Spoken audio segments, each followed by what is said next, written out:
बिस्मिल्लाहिर्रहमानिर्रहीम अस्सलाम वालेकुम। तो आज मैं आपके साथ शेयर करूंगी ये बहुत ही ज़्यादा मज़ेदार किस्म के रोल की रेसिपी, जिसको हम बिल्कुल डिफरेंट तरीके से बनाकर तैयार करेंगे। और अगर आप भी ढूंढ रहे हैं कोई ऐसी रेसिपी जो हम कम वक्त में बहुत सारे रोल बनाकर तैयार करें, तो ये रेसिपी बेस्ट है आपके लिए।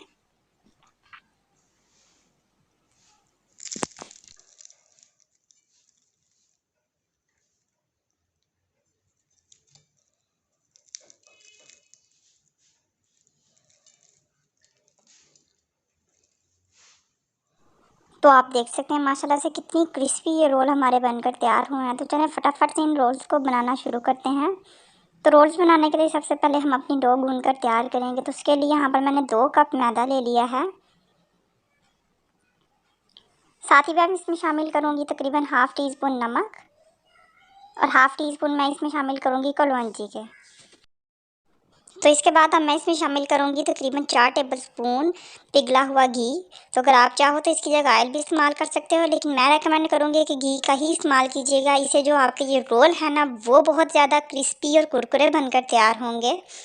घी डालने के बाद बड़े अच्छे तरीके से हमने आटे और घी को इस तरह से मिक्स करना है कि जब हम हाथ में आटे को मुट्ठी बनाए ना, तो बड़े अच्छे तरीके से उसकी मुट्ठी बने। तो मसलते हुए हाथों में इस तरीके से आपने बड़े अच्छे तरीके से ना घी को और आटे को मिक्स करते जाना है। तो थोड़ी देर के बाद आप देखेंगे कि जब आप हाथों में इस तरह से मुट्ठी बनाएंगे ना, तो ये देखिए आटे की मुट्ठी बन रही है। तो बस इसी तरीके की आपको आटा चाहिए। अब इसके बाद थोड़ा थोड़ा पानी ऐड करते जाएंगे और इस आटे की हमने डो गूंद कर तैयार कर लेनी है। तो डो जो है ना, वो ना ज़्यादा सख्त होनी चाहिए और ना ही बहुत ज़्यादा नरम। तो जो नॉर्मल डो है ना, वही हमने इसकी गूंद कर तैयार करनी है। तो बस यहाँ पर हमारी डो गूंद कर तैयार हो चुकी है। अच्छे से इसको नीट करें, इसको नरम बनाएं, क्योंकि डो हमारी जितनी भी नरम होगी ना, स्नैक्स हमारे उतने ही क्रिस्पी बनकर तैयार होंगे। तो यहाँ पर डो गूंद चुकी है। तो अब इसको रख देंगे तकरीबन 10 से 15 मिनट के लिए। तब तक के लिए हम अपनी चिकन की फिलिंग बनाकर तैयार कर लेते हैं। तो यहाँ पर मैंने पैन रख लिया है। इसमें आप शामिल करेंगे तकरीबन 1 से 2 चम्मच ऑयल के।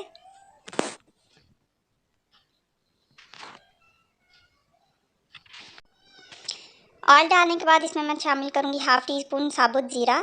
साथ ही मैं इसमें शामिल करूंगी एक छोटी साइज़ का प्याज लिया है, उसको बारीक बारीक स्लाइसिस में काट के उसको ऐड कर दिया। इनको बस हम थोड़ी देर के लिए पकाएंगे, तब तक के लिए जब तक ये जो हमारे प्याज है ना, थोड़े से सॉफ्ट हो जाए। प्याज यहाँ पर सॉफ्ट हो चुके हैं। अब इसमें शामिल करूँगी कुछ वेजिटेबल्स। तो एक छोटे साइज़ की गाजर ली थी, उसको इस तरह से जूलियन कट किया है। साथ में एक छोटे साइज़ की शिमला मिर्च ली थी, उसको भी इस तरह से कट कर लिया है। अब इन दोनों चीज़ों को पकाएंगे बिल्कुल लो फ्लेम के ऊपर, तब तक कि जब तक ये जो हमारी दोनों वेजिटेबल्स हैं ना, ये अच्छे से सॉफ्ट हो जाए। तो वेजिटेबल्स यहाँ पर हमारी अच्छे से सॉफ्ट हो चुकी हैं।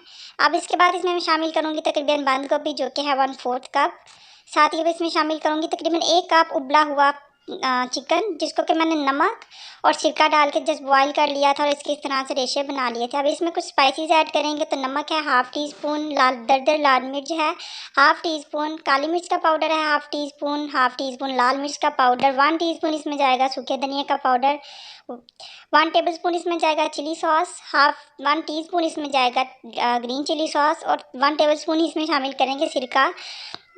तो अगर आपके पास ग्रीन चिली पाउडर ना हो, तो आप इसकी जगह बारीक बारीक सब्ज़ मिर्च को भी काट कर डाल सकते हैं। तो बस ये सारी चीज़ें डालने के बाद अब फिलिंग को अच्छी तरीके से हम मिक्स करेंगे और मिक्स करने के बाद हमारी जो फिलिंग है ना, वो बनकर रेडी हो जाएगी।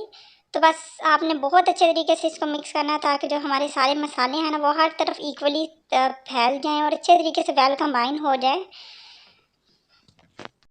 तो बस मिक्सिंग बड़ी अच्छी सी हो गई है। फ्लेम को आप बंद कर दें और यहाँ पर चिकन की फिलिंग हमारी बनकर रेडी हो चुकी है। तो यहाँ पर देखें आटा भी हमारा अच्छे से गूंद चुका है, एकदम सॉफ्ट हो चुका है। एक दफ़ा दोबारा से इसको मुट्ठी लगा देंगे। मुट्ठी लगाने के बाद हम इसमें से पेड़े बनाकर तैयार करेंगे। तो तकरीबन इतने आटे में हमारे यहाँ पर मीडियम साइज़ के 5 पेड़े जो हैं ना, वो बनकर तैयार हो जाएंगे। तो बस आपने इक्वल साइज़ के यहाँ पर पेड़े बनाकर तैयार करने हैं। तो बस इसी तरीके से आपने सारे पेड़े बनाकर तैयार करने हैं और उसके बाद एक पेड़े को लेंगे और उसको अच्छे तरीके से बेल लेंगे।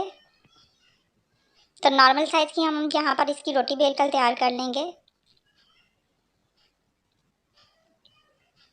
तो ये देखें यहाँ पर इस साइज़ की मैंने सारी की सारी रोटियों को बेल लिया है। अब क्या करेंगे, पिघला हुआ घी लेना है हमारे यहाँ पर, ब्रश की मदद से हर तरफ अच्छे तरीके से आपने घी को स्प्रेड करना है।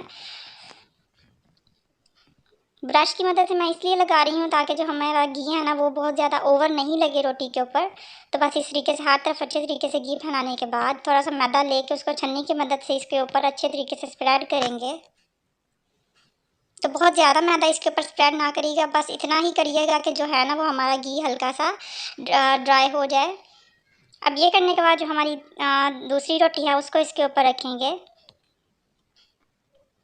तो बस इसी तरीके से करते जाएंगे। और जो हमने 5 अपनी रोटियां बनाकर तैयार की थी ना, स्टेप बाय स्टेप हर रोटी के ऊपर पहले घी अप्लाई करेंगे और उसके बाद मैदा डस्ट करेंगे और ऊपर उसके ऊपर दूसरी रोटी रख देंगे।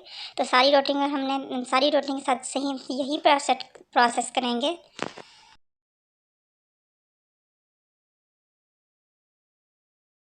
तो बस इसी तरीके से हमने सारी रोटियों की लेयरिंग कर दी है। बेलन की मदद से अच्छे तरीके से हम सारी रोटियों को बेल लेंगे और एक बड़ी सी रोटी बनाकर तैयार कर लेंगे।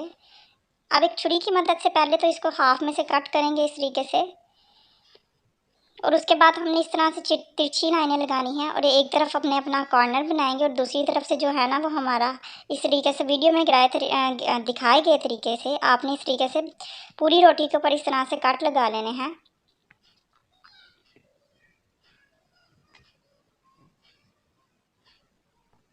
तो बस सारी रोटी पे हमारा यहाँ पे कट लग चुकी है। अब जो हमने फिलिंग तैयार की थी ना, वो जहाँ पर रोल हमारे ज़्यादा स्पेस है उस जगह पे हम उस फिलिंग को रखेंगे और बस हर रोल के ऊपर इसी तरह से एक दफ़ा में ही सारी फिलिंग हम रख लेंगे।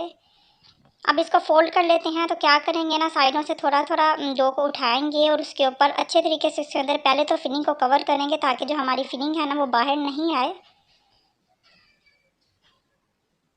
और इसके बाद हल्के हाथों की मदद से जो है ना इसको रोल करते जाएंगे और इस तरह से हमारा जो है ना ये रोल बनकर तैयार हो जाएगा।